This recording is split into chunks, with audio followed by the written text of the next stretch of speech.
She only meant to find enough wood for one night. That was the plan. Nothing heroic. Nothing dramatic. Just survive until morning.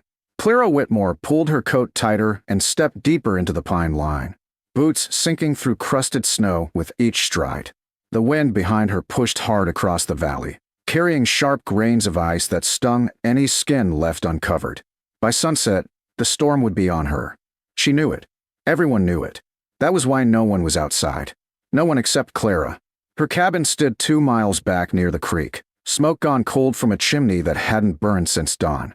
She had stretched the last of her split logs 3 nights longer than anyone thought possible, breaking chair legs, burning fence scraps, feeding the stove twig by twig. Now there was nothing left.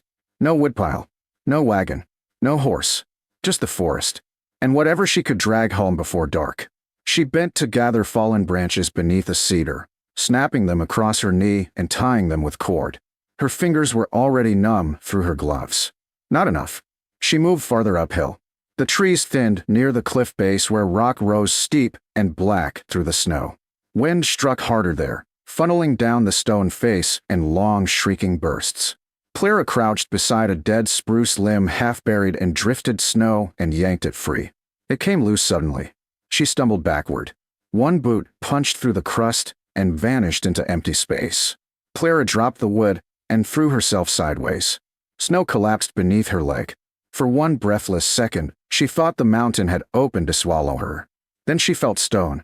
She scrambled clear, heart hammering, and rolled onto her back.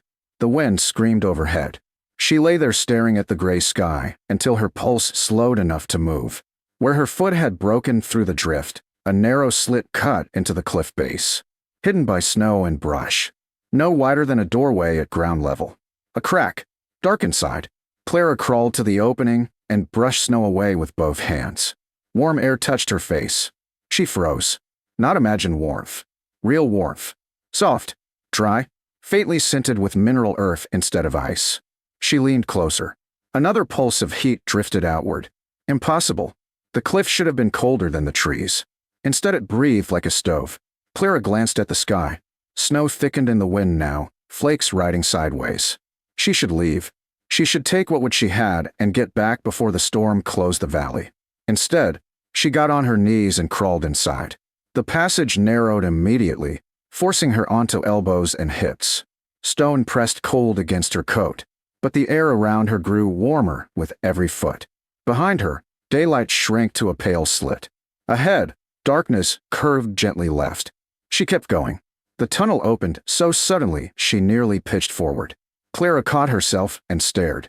A chamber. Natural stone walls rounded smooth as if shaped by centuries of water.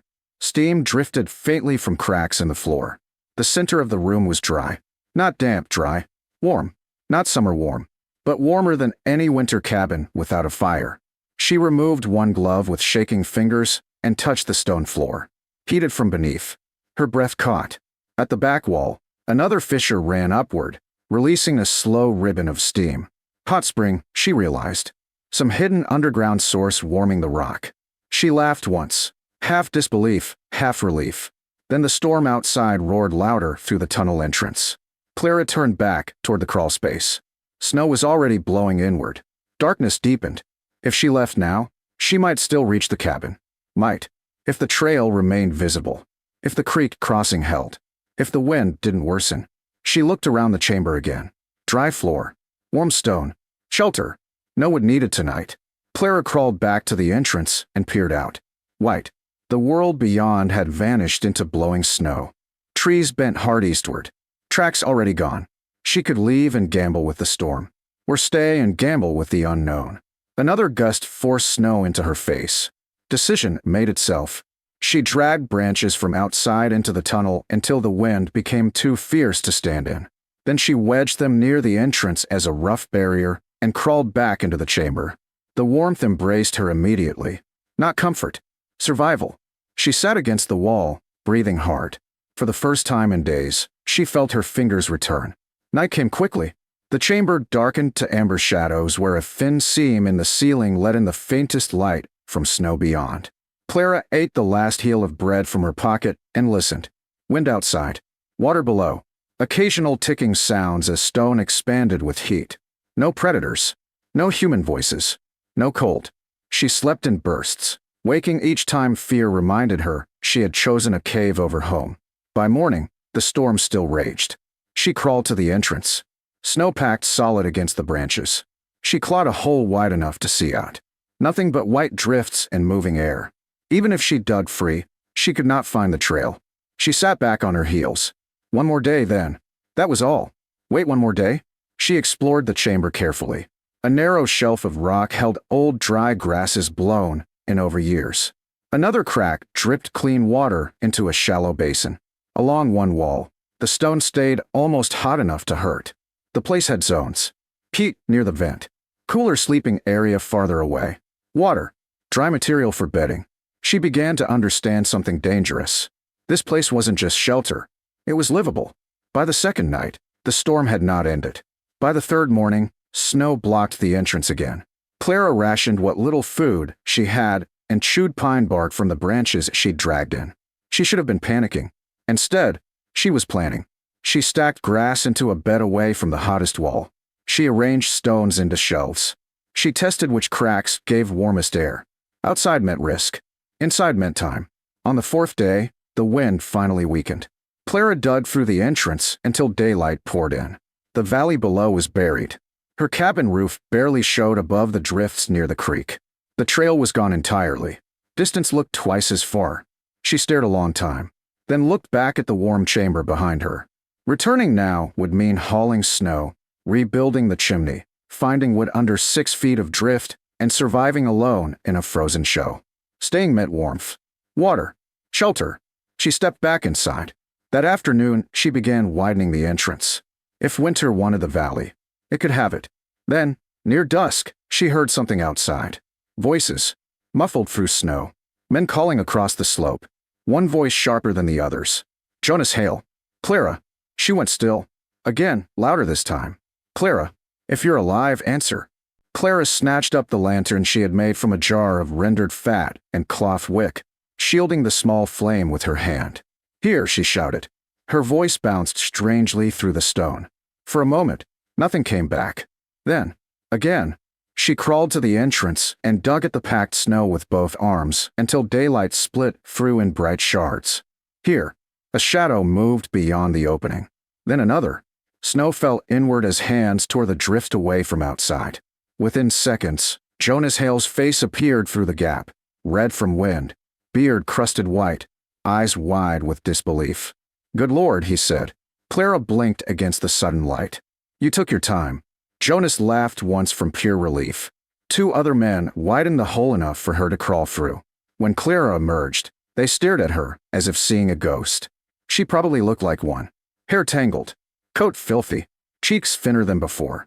But alive. Very much alive. We thought the storm took you the first night, Jonas said.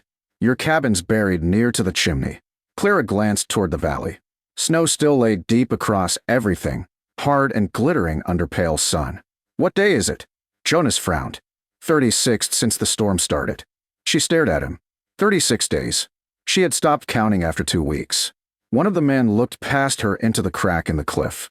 What's in there? Clara hesitated, then stepped aside. Come see. They crawled through one at a time. Each man emerged into the chamber and stopped dead. Steam curled softly from the rear fissure. Water dripped into the basin.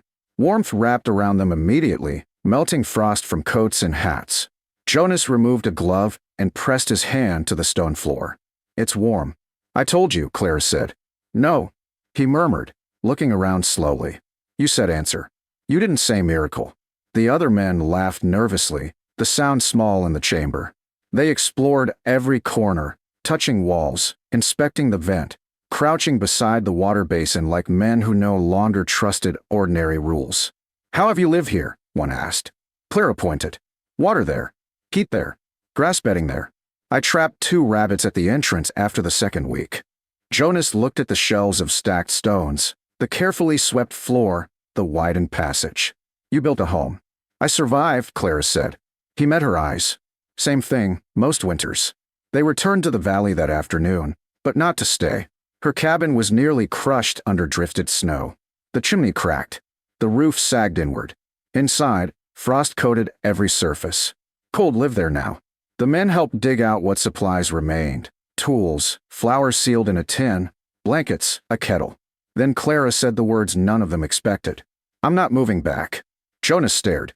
"You choose the cave? I'd choose warmth." He looked at the ruined cabin, then at the mountain above. For once, he had no argument. Word spread fast. By next morning, half the valley had climbed the slope to see the warm crack in the cliff. They came laughing at first. They left quiet. Women tested the air with astonished smiles. Men examined the stone with narrowed eyes. Children sat happily near the hot wall and refused to leave.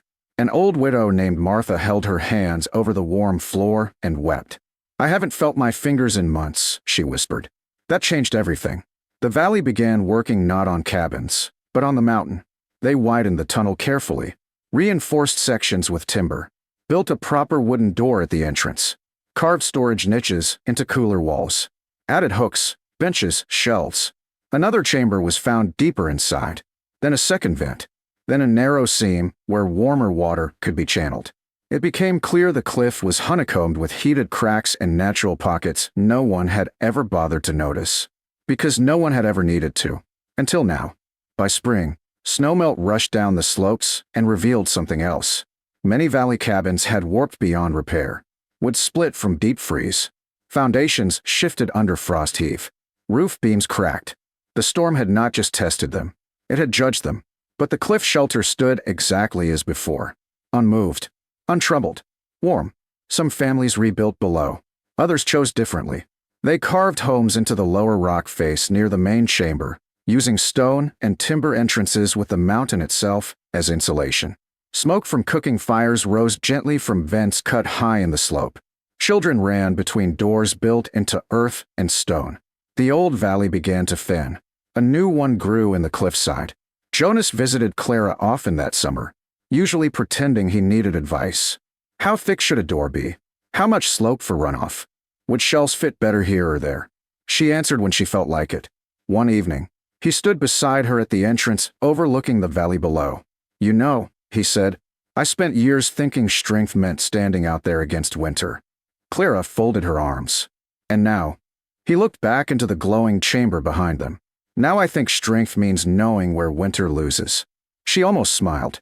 By autumn, the first cold winds returned. But this time, no one panicked. Doors were sealed. Supplies stored. Stone chambers warmed from beneath. Water basins clear and full. Children slept without 3 blankets piled on top of them. When the first snowstorm arrived, families gathered in the cliff homes and listened to wind rage harmlessly outside. No roofs groaned. No walls leaked heat. No one chopped wood through the night to stay alive. Clara sat near the warm wall, watching steam curl upward. Jonas entered carrying a sack of dried meat. "For trade," he said. "You mean a gift?" "I mean trade," he insisted. She took the sack anyway. Outside, winter clawed at the mountain. Inside, it failed. And in that valley, people remembered the lesson for generations. She had gone looking for firewood. Instead, she found where the earth kept its own fire.